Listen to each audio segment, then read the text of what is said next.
ఈ సమయంలో ఎవరైతే ప్రోగ్రామ్ను వీక్షిస్తున్నారో వారందరూ కూడా ప్రార్థనలో ఏకీభవించవలసిందిగా దేవుని ప్రేమను బట్టి మనవి చేస్తున్నా. ప్రార్థన ప్రతి ఒక్కరి కళ్ళు మూయండి, ప్రార్థనలో నాతో కూడా ఏకీభవించండి. మహాపరిశుద్ధుడా, మా గొప్ప దేవుడు అయిన యేసుక్రీస్తు ప్రభువా, శ్రేష్టమైన మీ నామాన్ని బట్టి స్తుతిస్తూ మహిమపరుస్తున్నాం. నీ ప్రేమ ఎంతో ఉన్నతమైంది. ఆ ప్రేమ ద్వారా మమ్మల్ని సజీవ లెక్కలో చేర్చిన నాయనా నీ కరుణ వాత్సల్యతను బట్టి స్తుతిస్తున్నాం. నాయనా ఈ సమయంలో జయం కలిగిన మీ మాటలు వినటానికి ఎందరైతే మరి టీవీ ముందు ఉన్నారో వారందరినీ కూడా నీ వాక్యం ద్వారా దర్శించండి. నీ అభిషేకం వారి మీద కుమ్మరించండి. నీ ప్రభావం చేత ప్రతి బిడ్డను మీరు తాకండి. ఎవరైతే అనారోగ్యంగా ఉన్నారో వారిని ముట్టి స్వస్థపరచండి. ఎవరైతే పాపపు బలహీనతలతో పట్టబడి అంధకార శిఖచిత్ర ప్రభావాల చేత పీడింపబడుతూ మంత్రతంత్రులతో చేతబడి శక్తులతో దయపు కార్యములతో పీడింపబడుతున్న ప్రతి ఒక్కరిని మీరు ముట్టండి, స్వస్థపరచండి, వారికి విడుదల దయచేయండి, విమోచన దయచేయండి, పాప క్షమాపణ దయచేయమని విజ్ఞాపన చేస్తున్నాం. ఆయన వినే చెవులు గ్రహించే మనసు ప్రతి సహోదరుడు సహోదరి కలిగి ఉంటున్నందుకే నేను స్తుతిస్తూ యేసయ్య నమ్మదగిన నామంలో ప్రార్థించి మనవలను పొంది ఉన్నాము తండ్రి, ఆమేన్. అన్నిటికంటే ప్రాముఖ్యంగా జీవం కలిగిన దేవుని మాటలు మనము వినాలి, వాటి ప్రకారం మనం జీవించాలి. అలా జీవించడం ద్వారా మన జీవితాలకి ఆశీర్వాదకరం అన్నది లేఖన భాగంలో మనం చూస్తున్నాం. చూడండి ప్రియులారా, మార్కు సువార్త 16వ అధ్యాయం 15-16 వచనంలో చూస్తే వాక్యము ఏమి సెలవిస్తుందో చూద్దాం. మార్కు సువార్త 16వ అధ్యాయం 15-16 వచనాలు. దయచేసి బైబిల్ ఉన్న ప్రతి ఒక్కరూ తెరవండి. వాక్యాన్ని ధ్యానిస్తున్న సమయంలో లేఖన భాగాల్లో అలా ఉందా లేదా అని దయచేసి పరిశీలించండి. ఎందుకంటే మనం అంత్య దినాల్లో ఉన్నాం. ఈ రోజుల్లో అబద్ధ బోధకులు, అబద్ధ ప్రవక్తలు అనేక మందిని మోసపరుస్తున్నారు, వాక్యంలో లేనిది చెప్తున్నారు. అలా మనం మోసపోవటం దేవునికి ఇష్టం ఉండదు. కాబట్టి లేఖన భాగంలో మనం ధ్యానం చేసేటప్పుడు ఇదిగో ఫలాని పాస్టర్ గారు వాక్యాన్ని చెప్తున్న సమయంలో ఆయన ఏం చెప్తున్నాడు, నిజంగా వాక్యాన్ని చెప్తున్నాడా, వాక్యంలో లేని కల్పిత కథలు చెప్తున్నాడా అని ఆలోచించాల్సిన బాధ్యత వినేవారి మీద ఉంది. కాబట్టి దయచేసి బైబిల్ తెరవండి. అలా ఉందా లేదో ఖచ్చితంగా ఆలకించండి. అలా లేని సమయంలో ఖచ్చితంగా మీరు నాకు ఫోన్ చేసి చెప్పొచ్చు. మీరు అయ్యగారు మీరు బైబిల్లో లేని చెప్తున్నారండి, దయచేసి అలా చెప్పొద్దండి అని మీరు కూడా నాకు చెప్పొచ్చు.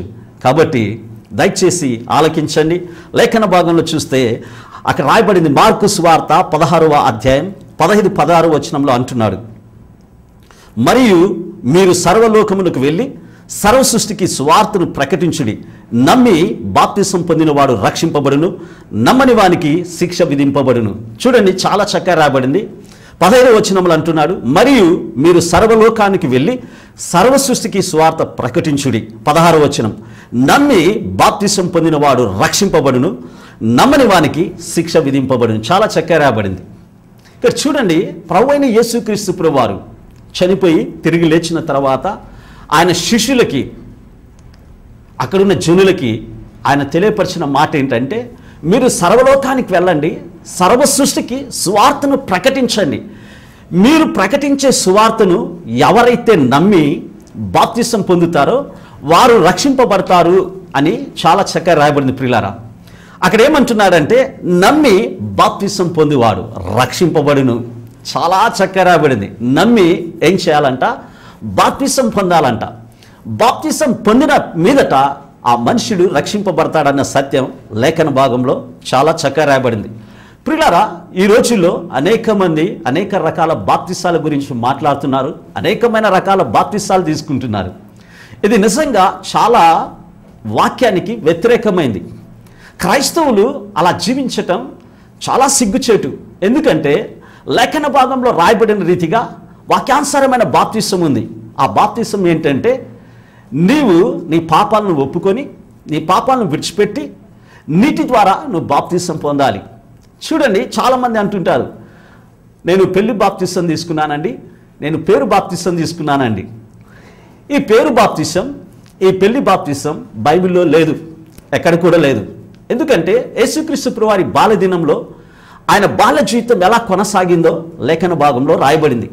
యేసుక్రీస్తు ప్రభువారు ఎలాంటి బాప్తిసం తీసుకున్నారో అది కూడా లేఖన భాగంలో రాయబడింది.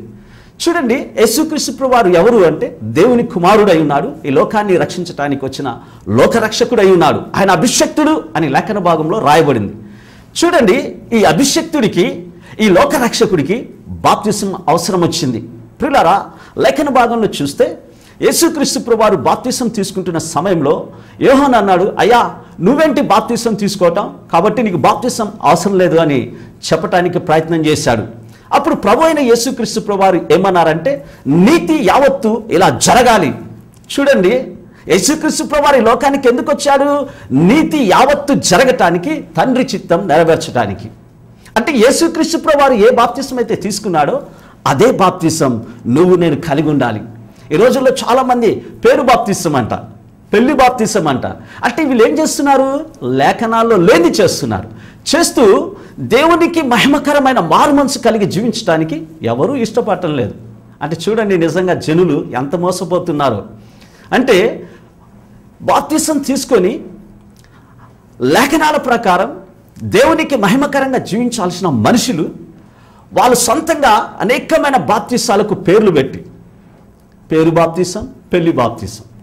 వీళ్ళు ఏమంటారంటే, నేను బాప్తిసం తీసుకున్నానండి, నా పెళ్ళప్పుడే ఇచ్చారు, వీడికి మారు మనసు ఉన్నది కానీ బాప్తిసం ఇచ్చింటారు వీడికి. చూడండి ఎలా ఉందో. అంటే ఒక మనిషి ఎప్పుడు బాప్తిసం తీసుకోవాలి? మారు మనసు కలిగి జీవించడానికి ఇష్టపడి తన పాపాలని పశ్చాత్తాపంతో ఒప్పుకొని ఆ పాపాలు విడిచిపెట్టిన తర్వాత అతడు బాప్తిసం తీసుకోవాలి. ఎలా తీసుకోవాలంటే, యేసుక్రీస్తు ప్రభువారు నా పాపముల నిమిత్తం ఈ లోకానికి వచ్చాడు, యేసుక్రీస్తు ప్రభువారు నా పాపముల నిమిత్తమే కల్వరి శిలువలో ఆయన రక్తాన్ని కార్చి ప్రాణం పెట్టారు, యేసుక్రీస్తు ప్రభువారు నా పాపాల నిమిత్తమే కల్వరి శిలువలో సిలువేయబడ్డాడు, యేసుక్రీస్తు ప్రభువారు నా పాపముల నిమిత్తమే చనిపోయి సమాధి చేయబడ్డాడు, యేసుక్రీస్తు ప్రభువారు నా పాపముల నిమిత్తము ఆయన నన్ను క్షమించి సజీవుడై తిరిగి లేచి నేను నిజమైన దేవుణ్ణి లోకరక్షకుడని నిరూపించుకోవటానికి యేసు ప్రభు తిరిగి లేచాడని నమ్మి అప్పుడు బాప్తిసం తీసుకోవాలి. చూడండి ఎలా ఉన్నారు. ప్రియమైన దేవుని బిడ్డ, నువ్వే బాప్తిసం పొందావో, పేరు బాప్తిసం పొందావో, పెళ్లి బాప్తిసం పొందావో, లేకపోతే నమ్మి యేసు ప్రభు నిజమైన దేవుడని నమ్మి నా పాపములకు యేసుక్రీస్తు ప్రభువారి రక్తం ద్వారా ప్రాయశ్చిత్తం కలిగిందని విశ్వసించి నువ్వు బాప్తిసం తీసుకుంటే నువ్వు ఎంతో ధన్యుడవి. అందుకని లేఖన భాగంలో అంటున్నాడు చూడండి, నమ్మి బాప్తిసం పొందువాడు రక్షింపబడును. చూసారా, ఎవరైతే నమ్మి బాప్తిసం పొందుతారో వారు రక్షింపబడతారని వాక్యంలో చాలా చక్కగా రాయబడింది. నమ్మని వానికి శిక్ష విధింపబడును అని రాయబడింది. అంటే నమ్మి నువ్వు బాప్తిసం తీసుకుంటే నువ్వు రక్షింపబడతావు. అందుకని చూడండి, లేఖన భాగంలో చూస్తే చాలా చక్కగా రాయబడింది. మార్కు సువార్త 1వ అధ్యాయము 15వ వచనంలో చూడండి వాక్యం ఏం సెలవిస్తుందో. దయచేసి బైబిల్ చూడండి. మార్కు సువార్త 1:15లో అంటున్నాడు, కాలము సంపూర్ణమై ఉన్నది, దేవుని రాజ్యము సమీపించున్నది, మారు మనసు పొంది సువార్త నమ్ముడి. చూడండి అక్కడ రాయబడింది. అక్కడ అంటున్నాడు కాలము సంపూర్ణమైనది. యేసుక్రీస్తు ప్రభువారి రాకడ ఎంత త్వరగా ఉందంటే అంత తొందరగా ఉంది, త్వరలో రాబోతున్నాడు. చాలామంది అనుకుంటున్నారు, యేసు ప్రభు వస్తాలేండి, వచ్చినప్పుడు చూసుకుందాంలే అని. వచ్చిన తర్వాత నువ్వేం చూడలేవు ప్రియ సహోదరి సహోదరి. ఆయన రాకముందే నీ పాపాల నిమిత్తము నువ్వు ప్రాయశ్చిత్తము పొంది యేసుక్రీస్తు ప్రభువారు లోక రక్షకుడని నమ్మి తిరిగి ఆయన నా కోసం రాబోతున్నాడని నీ పాపాలు ఒప్పుకొని నువ్వు పరిశుద్ధమైన జీవితం జీవించాలి. అందుకే అక్కడ అంటున్నాడు చూడండి, చాలా చక్కగా రాయబడింది, దేవుని రాజ్యము సమీపించున్నది, మారు మనసు పొంది సువార్త నమ్ముడి. మారు మనసు పొందిన ప్రతి ఒక్క వ్యక్తి నమ్మాల్సింది ఏంటో తెలుసా? వాక్యాన్ని నమ్మాలి. వాక్యంలో ఏమి రాయబడిందో దాన్ని నమ్మాలి. వాక్యంలో దేవుడు ఏదైతే సెలవిస్తున్నాడో దాని ప్రకారం నువ్వు జీవించాలి. అలా జీవించటమే క్రైస్తవ జీవితానికి ఆశీర్వాదమని లేఖన భాగంలో రాయబడింది. ఈ రోజుల్లో అనేక మంది ఈ బైబిల్లో ఉన్నది చేయలేకపోతున్నారండి. వాక్యానుసారంగా జీవించడానికి ఎవరు ఇష్టపడలేకపోతున్నారు. మనుషుడు కల్పించిన కల్పన కథలకు లోబడుతున్నాడు. మనుషుడు ఏదైతే శాసిస్తున్నాడో దాని ప్రకారం చేస్తున్నాడు. కానీ నిన్ను సృష్టించిన దేవుని మాటకు నువ్వు లోబడి జీవించలేకపోతున్నావు. ప్రియ సహోదరుడా సహోదరి, ఆలోచన చేయి. నువ్వు నిజంగా వాక్యానుసారమైన బాప్తిసాన్ని నువ్వు కలిగి ఉన్నావా? చూడండి, యోహాను సువార్తలో చూస్తే చాలా చక్కగా ఒక విషయాన్ని మనం చూడగలుగుతాం. ప్రియులారా, దయచేసి పరిశుద్ధ గ్రంథాన్ని తెరవండి. యోహాను సువార్త 3వ అధ్యాయము 3వ వచనంలో చూస్తే అక్కడ అంటున్నాడు, అందుకు యేసు అతనితో ఒకడు కొత్తగా జన్మిస్తేనే గాని అతడు దేవుని రాజ్యము చూడలేడని నీతో నిశ్చయముగా చెప్పుచున్నాను. అందుకు నికోదేము, ముసలివాడైన మనుషుడు ఎలా జన్మింపగలడు? రెండో మారి తల్లి గర్భంలోనూ ప్రవేశించి జన్మింపగలడా అని ఆయనను అడగా, యేసు ఇట్లా, నేను ఒకడు నీటి మూలంగాను ఆత్మ మూలంగాను జన్మిస్తేనే గాని దేవుని రాజ్యంలో ప్రవేశించలేడని నీతో నిశ్చయముగా చెప్పుచున్నాను. చూసారా, ఒకడు నీటి మూలంగా ఆత్మ మూలంగా, నీటి మూలంగా జన్మించటం అనేదే బాప్తిసం. వాక్యానుసారమైన బాప్తిసం ఇది. ఈ వాక్యానుసారమైన బాప్తిసాన్ని ఎవరైతే కలిగి ఉన్నారో వాళ్ళ గురించి అక్కడ రాయబడింది. ఒకడు నీటి మూలంగా ఆత్మ మూలంగా. నీటి మూలంగా జీవించిన వ్యక్తి తిరిగి ఆత్మ మూలంగా జీవించాలి అంటే పరిశుద్ధాత్మని యొక్క అభిషేకం, పరిశుద్ధాత్మలో బాప్తిజం. ఈ బాప్తిజం ఎవరైతే కలిగి ఉంటారో వాళ్ళు దేవుని రాజ్యానికి వెళ్తారంట. అలా లేదు అంటే అక్కడ రాయబడింది చూడండి, చాలా చక్కగా రాయబడింది, దేవుని రాజ్యంలో ప్రవేశించలేడు అని రాయబడింది. అంటే వాక్యానుసారమైన బాప్తిసం లేకుంటే, పరిశుద్ధాత్మలో బాప్తిసం లేకుంటే, పరిశుద్ధాత్మ దేవుడు నిన్ను నడిపించకపోతే నువ్వు ఎక్కడికి వెళ్ళలేవు? దేవుని రాజ్యానికి వెళ్ళలేవు. ఈరోజు చాలామంది చెప్తున్నారు, ఏమండి మా పాస్టర్ గారు ఇలా చెప్తున్నారండి, అలాంటి సేవకుడు ఇలా చెప్తున్నారండి, ఈ సేవకు అట్లా. వాళ్ళందరూ చెప్పేది నువ్వు చెప్తున్నావు, కానీ వాక్యంలో రాయబడింది నువ్వు చెప్తున్నావా? ఎవరన్నా వాక్యాన్ని తప్పుడుగా బోధిస్తే వాళ్ళకి ఫోన్ చేసి, అయ్యగారు వాక్యంలో లేదు మీరు చెప్తున్నారండి, అలా చెప్పకండి, జనులు ఎందుకు మీరు మోసం చేస్తున్నారని అడిగేవాడు ఉన్నాడా? ఎవడు అడిగాడు? ఎందుకు తెలుసా? రిలేషన్షిప్ దెబ్బతింటుందంట. అంటే నీకు కష్టం వచ్చినప్పుడు ఫోన్ చేస్తావు, బాధ వచ్చినప్పుడు ఫోన్ చేస్తావు, రోగంలు ఉంటే ఫోన్ చేస్తావు, వేదనలు ఉంటే ఫోన్ చేస్తావు, అప్పులుంటే ఫోన్ చేస్తావు. వాక్యం తప్పుడుగా చెప్తుంటే ఎవరు ఎందుకు అడగరు? ఆ అడిగే బాధ్యత నీ మీద లేదా? యేసుక్రీస్తు ప్రభువారి గురించి తప్పుడుగా ప్రకటిస్తుంటే, వాక్యంలో లేని తప్పుడుగా బోధిస్తుంటే అడిగే బాధ్యత క్రైస్తవుడైన నీ మీద లేదా? అడగండి. వాక్యంలో లేని చెప్తే వాళ్ళని అడగండి, ఎందుకయ్యా వాక్యంలో లేని చెప్పి జనులను ఎందుకు మీరు మోసపరుస్తున్నారని దయచేసి అడగండి. అలా అడగటం ద్వారా ఆ చెప్పే వాళ్ళకి కూడా భయం వేస్తుంది, ఓ నేను తప్పుడు చెప్తున్నా కాబట్టి జనులు నన్ను క్వశ్చన్ చేస్తున్నారని. అలా అడగకపోవటం ద్వారానే ఈరోజు అనేక మంది లేనియన్నీ చెప్తా ఉన్నారు. వాక్యంలో ఏం రాయబడిందో దాన్ని చెప్పటం లేదు, బైబిల్లో లేని విషయాలు చెప్తా ఉన్నారు. ఎందుకంటే మనుషుల్ని అట్రాక్ట్ చేయటం కోసం. ప్రియమైన దేవుని బిడ్డ, నువ్వు మనిషిని అట్రాక్ట్ చేయాలి అంటే నీ సొంత తెలివితేటలతో కాదు, జీవం కలిగిన దేవుని మాటల్లో ఉన్న సత్యాన్ని ఉన్నది ఉన్నట్టుగా చెప్పు. ఆ సత్యమే ఆ జనులని స్వతంత్రులుగా చేస్తుంది. ఆ సత్యమే ఆ జనులను దేవుని రాజ్యం కొరకు సిద్ధపరుస్తుంది. ఈరోజు అనేక మంది క్రైస్తవులు వాక్యానుసారంగా జీవించటం లేదు, వాక్యానుసారంగా బోధించడానికి ఇష్టపడటం లేదు. చూడండి, లేఖన భాగంలో చూస్తే ఏమి రాయబడిందో ప్రియులారా, లూకాసు సువార్త 8వ అధ్యాయము 12వ వచనంలో చూడండి, వాక్యం ఏమి సెలవిస్తుందో చూద్దాం. లూకాసు సువార్త 8వ అధ్యాయము, దయచేసి చూడండి, అలా ఉందో లేదో మీరు చూడాలి. లూకాసు సువార్త 8వ అధ్యాయం 12వ వచనంలో చూస్తే యేసుక్రీస్తు ప్రభువారు 9, 10, 11, 12, 13, 14 వచనాల్లో అక్కడ చాలా చక్కగా రాయబడిండు. పొలంలో విత్తనము ఉపమానం గురించి చెప్పాడు. అందులో నేను ఒక్క విషయాన్ని చెప్తున్నాను చూడండి. 8, 12లో చూస్తే అక్కడ చాలా చక్కగా రాబడింది. త్రోవ పక్క నుండి వారు వినువారే గాని నమ్మి రక్షణ పొందుకున్నట్లు అపవాది వచ్చి వారి హృదయంలో నుండి వాక్యమును ఎత్తుకొని పోవును. చూడండి, లేఖన భాగంలో రాయబడింది. ఏం రాయబడింది అక్కడ చూడండి. 12వ వచనంలో త్రోవ పక్కన ఉండువారు ఎక్కడున్నారంట? యేసుక్రీస్తు ప్రభువారు నిర్మించిన మార్గంలో లేరు. వాళ్ళు ఎక్కడున్నారు? మార్గం పక్కన, అంటే త్రోవ పక్కన ఉన్నారు. ఈ త్రోవ పక్కన ఉన్నవారు ఎలాంటి స్వభావం కలిగి ఉన్నవారు అంటే అక్కడ రాయబడింది, వారు వినువారే కానీ నమ్మి రక్షణ పొందకున్నట్లు. చూసారా, వాళ్ళు వినువారిగా ఉంటారంట. ఆ వాక్యాన్ని విని రక్షణ పొందకున్నట్లు అపవాది ఏం చేస్తుందంటే ఆ వాక్యాన్ని ఎత్తుకెళ్తుందంట. చూడండి ప్రియులారా, చాలా చక్కగా రాబడింది. చాలా చక్కగా, త్రోవ పక్క నుండి వారు వినువారే గాని నమ్మి రక్షణ పొందకున్నట్లు అపవాది వచ్చి వారి హృదయంలో నుండి వాక్యమును ఎత్తుకొని పోవును. ఏం చేస్తున్నాడంట అపవాది? ఏం చేస్తున్నాడంట అండి? ఏ వాక్యం అయితే నువ్వు విని ఆ వాక్యానుసారంగా జీవించాలనుకుంటున్నావో ఆ వాక్యాన్ని ఎత్తుకోబోతున్నాడంట. కారణం ఏంటి? వీళ్ళు నిజమైన మార్గంలో లేరు, సత్యము అనే మార్గంలో నడచడానికి వాళ్ళు ఇష్టపడలేదు. ఎక్కడున్నారంటే త్రోవ పక్కన ఉన్నారు. యేసుక్రీస్తు ప్రభువారు ఈ లోకంలో ఉన్నప్పుడు ఆయన అన్నాడు, నేనే మార్గము సత్యము జీవమై ఉన్నానని. అంటే వీళ్ళు ఎవరి మార్గంలో వెళ్ళాలి? సత్యమైన యేసుక్రీస్తు ప్రభువారు ఏదైతే బోధించాడో వాటి ప్రకారం చేస్తూ జీవించాలి. వీళ్ళు ఎక్కడున్నారంట? త్రోవలో లేరు, త్రోవ పక్కన ఉన్నారంట. అందుకని వాళ్ళు వింటారంట, కానీ ఉపయోగం ఉండదు. ఎందుకు తెలుసా?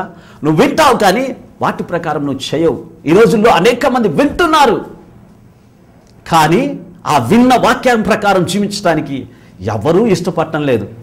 లేఖన భాగంలో రాయబడింది, పరిశుద్ధ గ్రంథంలో ఎంతో చక్కగా రాయబడ్డ లేఖన భాగాల ప్రకారం నువ్వు జీవించాల్సిన నీవు దేవుడికి లోబడటం లేదు అంటే నువ్వు పరలోకానికి వెళ్తావా? వాక్యాన్ని నమ్మకుండా, వాక్యం ప్రకారం నువ్వు జీవించకుండా నువ్వు దేవుని రాజ్యంలోకి వెళ్ళాలనుకుంటున్నావా? అది జరిగే పని కాదు. అందుకనే క్రైస్తవ జీవితానికి తొలిమొట్టు ఏంటంటే బాప్తిజం. ఈ బాప్టిజం అనేది కూడా ఎలా ఉండాలంటే లేఖన భాగంలో రాయబడిన బాప్తిజమే తీసుకోవాలి. యేసుప్రభు ఏ బాప్తిజం అయితే పొందాడో అదే బాప్తిజం. యేసుప్రభు పేరు బాప్తిజం తీసుకున్నాడా? అయితే నువ్వు తీసుకోవాల్సిందే. యేసుప్రభు పెళ్లి బాప్తిజం ఉందని చెప్పాడా? చెప్తే నువ్వు కూడా తీసుకోవాల్సిందే. లేదు కదా? లేని నువ్వు చేస్తున్నావు అంటే అర్థం ఏంటండి? చాలామంది చూడండి, నిజమైన బాప్తిజం తీసుకోరు. అయ్యో, రక్షణ మారు మనసు కలిగి పాపం లేని వ్యక్తిగా నేను జీవించాలి, యేసుప్రభు రాకడ సమీపంలో నేను పవిత్రుడు ఉండాలి, ఇది ఉన్నది పేరు బాప్తిజం. పేరు మార్చుకుంటారనమాట. వింటున్నారా? ఇప్పుడు ఈమె పేరు ఏదో ఒక పేరు ఉందనుకో, ఈమె సమాధానమ్మా అని పెట్టుకుంటుంది. పెట్టుకున్నంత మాత్రం ఇంక సమాధానం వస్తుందా? రాదు. అంతకుముందు ఏదో పేరు ఉంటుంది, తీసేసి ఆశీర్వాదం అని పెట్టుకుంటాడు. అంత మాత్రం ఆశీర్వాదాలు వస్తాయా? రావు. నువ్వు సమాధానం అని పెట్టుకున్నంత మాత్రం నీకు సమాధానం ఉండదు. నువ్వు ఆశీర్వాదం అని పేరు పెట్టుకున్నంత మాత్రం నీకు ఆశీర్వాదం రాదు. కాబట్టి పేరు బాప్తిజంలో కాదు ఉంది సత్యము. పెళ్లి బాప్తిజంలో కాదు ఉంది సత్యం. ఎక్కడుంది తెలుసా?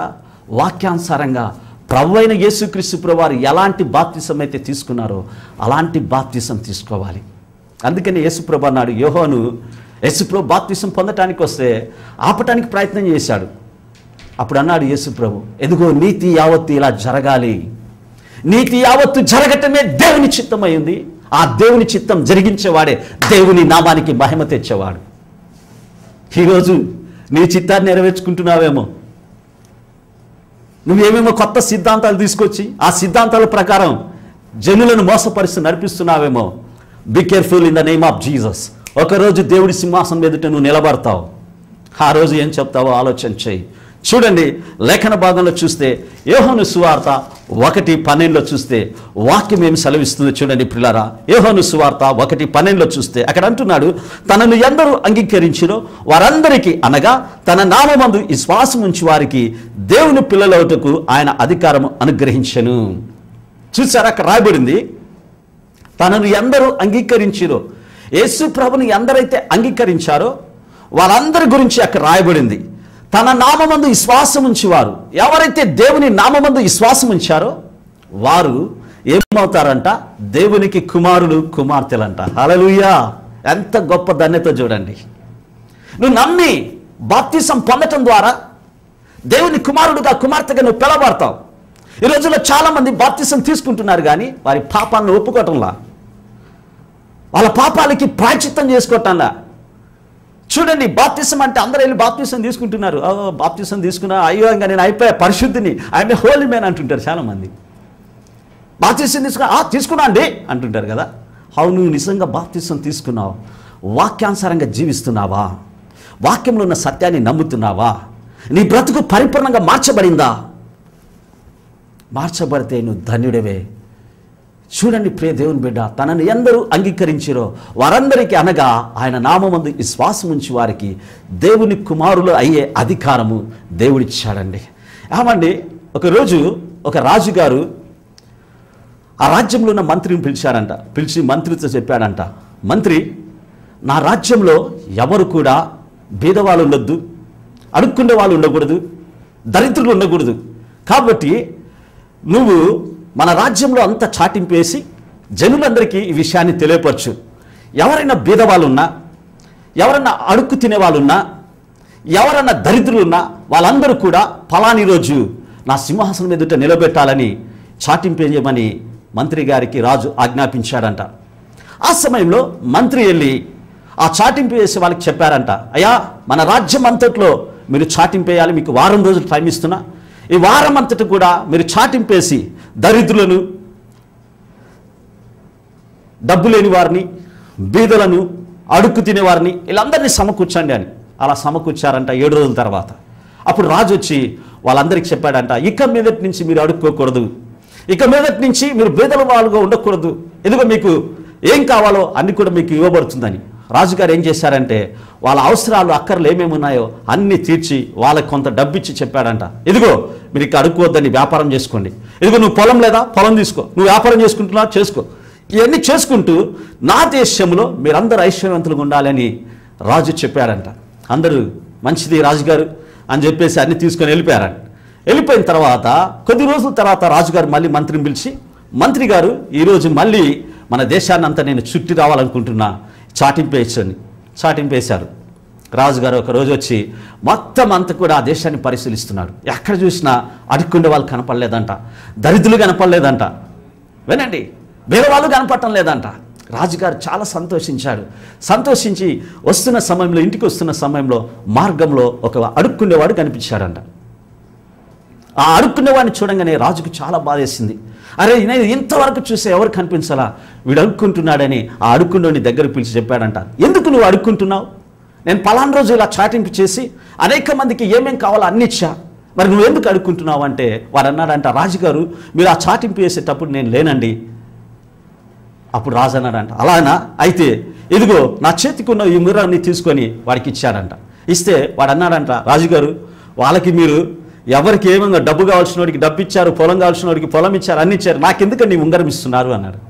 రాజు అన్నాడంట, ఆ ఉంగరము నా అధికారానికి గుర్తు, నీకు ఏది కావాల్సి వస్తే దాన్ని నువ్వు నిశ్చయంగా తినొచ్చు, నీకు ఏది కావాలంటే అది నువ్వు సంపాదించుకోవచ్చు, నువ్వు ఉంగరం తీసుకెళ్ళి ఎక్కడ చూపించినా నా అధికారం కింద నాకెంతైతే మర్యాద ఇచ్చి నన్ను ఏ రీతిగా అయితే చూసుకుంటారో అదే రీతిగా నేను చూసుకుంటారు అని చెప్పాడంట. సంతోషం అండి రాజుగారు, నీకు వందనాలండి అని ఆ ఉంగరం తీసుకొని పెట్టుకొని వెళ్ళిపోయాడంట. తర్వాత కొద్ది రోజుల తర్వాత రాజుగారు మళ్ళీ దేశాన్ని చుట్టానికి వస్తే మళ్ళీ అదే సమయంలో ఈ అడుక్కుండేవాడు ఎదురయ్యాడంట. మళ్ళీ అడుక్కుంటున్నాడంట. రాజుగారి దగ్గరికి పిలిచాడంట. పిలిచి ఎందుకు మళ్ళీ నువ్వు అడుక్కుంటున్నావు అన్నాడు. వాడు అన్నాడంట, రాజుగారు మీ ఉంగరం ఇస్తే నాకేం ఉపయోగపడుతుందండి అంటున్నాడంట. ఉంగరం ఇచ్చాడు, చూపించి నీకేది కావాలో నువ్వు తీసుకోవచ్చు, దాని మీద రాజముద్ర ఉందని. ఆడు అనుకున్నాడు ఈ ఉంగరం ఏం చేస్తుందిలే అని. వాడు ఏం చేశాడంటే ఆ ఉంగరాన్ని జేబులు వేసుకొని కంటిన్యూగా మళ్ళీ అడుక్కుంటున్నాడు. ఈరోజు క్రైస్తవుల బ్రతుకు కూడా అంతే. దేవుడు తన కుమారుడుగా కుమార్తెలుగా అధికారం ఇస్తే ఆ అధికారాన్ని ఎవరు ఉపయోగించుకోవటం లేదు. నువ్వు నిజంగా ఉపయోగించుకుంటున్నావా?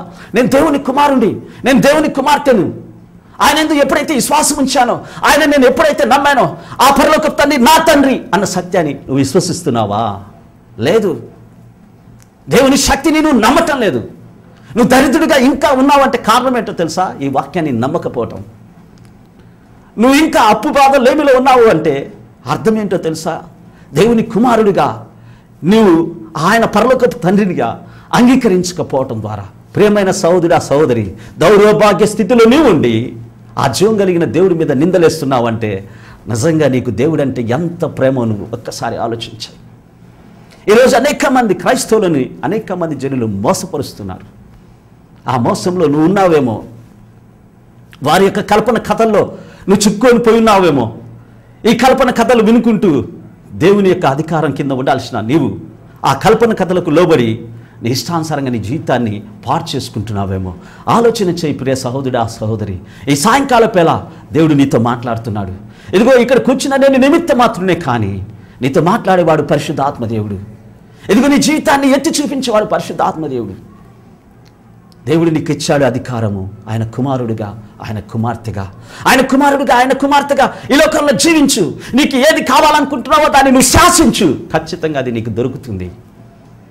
ఎందుకంటే అక్కడ రాయబడింది, తనను ఎందరూ అంగీకరించిరో అనగా ఆయన నామము ముందు విశ్వాసం ఉంచి వారికి దేవుని కుమారులయ్యే అధికారం. ఎంతమంది ఈ అధికారాన్ని ఉపయోగించుకుంటున్నారో ఆలోచన చేయండి. ప్రియమైన దేవుని బిడ్డ, లేఖన భాగంలో చూస్తే ఏమి రాయబడిందో చూడండి. మత్తయి సువార్త 28:19 చూస్తే వాక్యం ఏమి సెలవిస్తుందో చూద్దామా? మత్తయి సువార్త 28వ అధ్యాయము 19వ వచనంలో చూస్తే అక్కడ అంటున్నాడు, కాబట్టి మీరు వెళ్ళి సమస్త జనులను శిష్యులుగా చేయుడి, తండ్రి యొక్కయు కుమారుని యొక్కయు పరిశుద్ధాత్మ యొక్క నామంలో వారికి బాప్తిస్మం ఇయ్యుడి. చూడండి, అక్కడ రాయబడింది. యేసుక్రీస్తు ప్రభువారు ఆయన శిష్యులకు చెప్తున్నాడు, కాబట్టి మీరు వెళ్ళి సమస్త జనులను నాకేం చేయాలి? శిష్యులుగా చేయాలి. నీవు దేవుని కుమారుడు అవ్వాలన్నా, నువ్వు దేవునికి శిష్యుడు అవ్వాలన్నా, నువ్వు దేవునికి స్నేహితుడుగా ఉండాలన్నా అక్కడ ఏం రాయబడిందంటే తండ్రి యొక్కయు కుమారుని యొక్క పరిశుద్ధాత్మ యొక్క నామంలో వారు బాప్తిసం పొందాలి. నీ పాపపు జీవితాన్ని చంపేసి నూతన వ్యక్తిగా, అందుకని యేసుప్రభు నికోదేముతో అంటున్నాడు, ఒకడు కొత్తగా జన్మించాలి అంటే వాడు ఏం చేయాలంట? నీటి మూలంగా ఆత్మ మూలంగా జన్మించాలంట. నీటి మూలంగా ఆత్మ మూలంగా జన్మించిన వాడే ఎవరు? యేసుక్రీస్తు వారికి కుమారుడు కుమార్తె. నీటి మూలంగా ఆత్మ మూలంగా జన్మించిన వారు ఎవరు? ప్రభువైన యేసుక్రీస్తు వారికి శిష్యుడు. ఇవన్నీ మర్చిపోతున్నారండి జనులు. జనులకి ఇప్పుడు ఏం కావాలో తెలుసా? పరలోక రాజ్యం అవసరంలా. చాలామంది ఏమంటున్నారంటే, ఎవరు చూశారులే బ్రదర్ పరలోక రాజ్యం అంటున్నారు. చూడండి ఎలా ఉన్నారు. పరలోక రాజ్యం అవసరంలా. మనకేం కావాలి? ఆరోగ్యం కావాలి, బాగా సంపాదన, 2 చేతులతో సంపాదాల, 2 చేతులతో సంపాదించి ఆరోగ్యంగా ఉండి మనకి ఇల్లులు అన్నీ ఉండి ఉద్యోగాలు ఉంటే అబ్బాబ్బాబ్బాబ్బా దేవుడు ఎంత మంచోడు కదా, స్తోత్రం నాయన అంటాం. అవి లేవు అనుకోండి, ఏం చేస్తాం? వాక్యానికి వ్యతిరేకమైన మాటలు. కాబట్టి ప్రియ సహోదరుడ సహోదరి, నువ్వెవరువైనా సరే సాయంకాలం పేర ఆలోచించాయి. నీ బ్రతుకు దేవునికి మహిమకరంగా లేదు అంటే నువ్వు పరలోక రాజ్యానికి వెళ్ళలేవు. ఈ దినాన యేసుక్రీస్తు ప్రభువారిని మనం అంగీకరించడానికి కారణము, ఆయన మన రక్షకుడు అని మనం అంగీకరించడానికి కారణము, ఒక దినాన పరలోకంలో మనం ఉండటం కోసమే. కాబట్టి నువ్వు పరలోకంలో ఉండాలి అంటే ఖచ్చితంగా లేఖన భాగంలో ఏదైతే రాయబడిందో వాటిని నువ్వు చేయాలి.